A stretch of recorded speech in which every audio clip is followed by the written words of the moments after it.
importance of burial mounds in pagan society became such that if you didn't have one, you had to create one. Which brings us back to Navan Fort.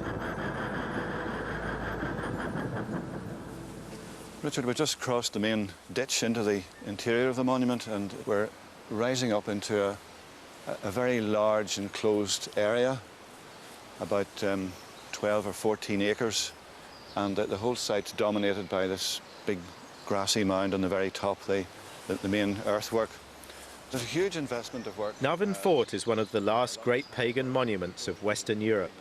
And if we can unravel the meaning of this place, I think we will better understand our pagan ancestors, what they were thinking and what they believed. Something that happened. So we've essentially got the large circular enclosure, the hill that it encircles, and then the mound on the very top. The site looks just like the burial mounds in the Boyne Valley. The mound is huge and imposing. The earth and stones it's made of were brought from afar. But there's one major difference. This mound is not a burial mound. Excavation revealed no burial chamber and no bodies. Instead, the burnt remains of a vast wooden temple with a 13-meter-high central post. So what was going on here? Well, that's a great archaeological conundrum, because there's nothing elsewhere really like this to compare it with. And I mean, we know it dates from the Iron Age, from about 90 BC.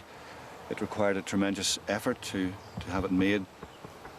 There were something like 280 oak posts in the circular structure. And in this massive tree trunk at the very centre. And the mystery deepened when the excavations revealed that the whole wooden edifice was never used.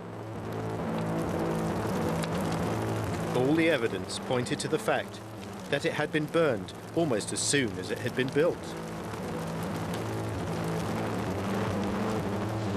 The post holes of the wooden wall and the charred remains of the central post were all that remained of the building.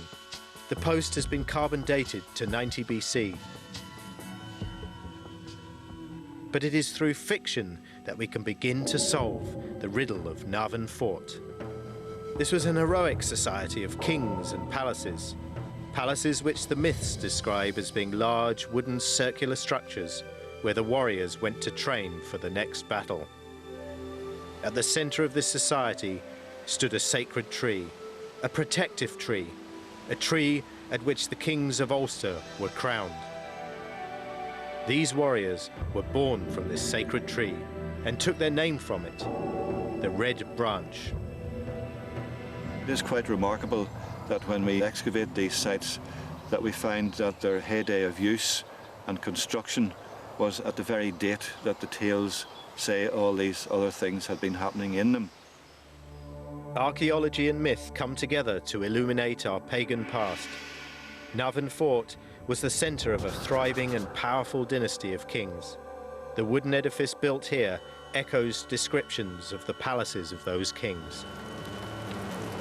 But the stories do not explain why this particular palace was built and then immediately burnt. For this, we need to return to what we know of this sacrificial society. So how do you explain the burning element? Well, the burning may have been a way indeed of sanctifying the structure, to burn it and thereby in some way or other to transmit it to another realm.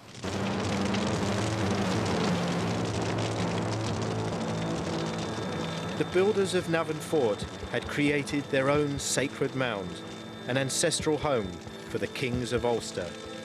Their very own Westminster Abbey, somewhere that drew on their past and gave gravitas and legitimacy to their future leaders.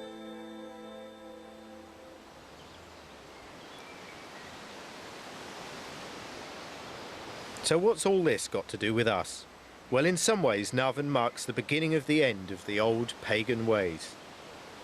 As this last pagan monument took shape in the landscape, Julius Caesar had already been born. The classical world was already beginning to shape our culture and turn us from a rural into an urban society. The deal with nature had always meant that the people were part of, belonged to the land. From now on, the land belonged to the people.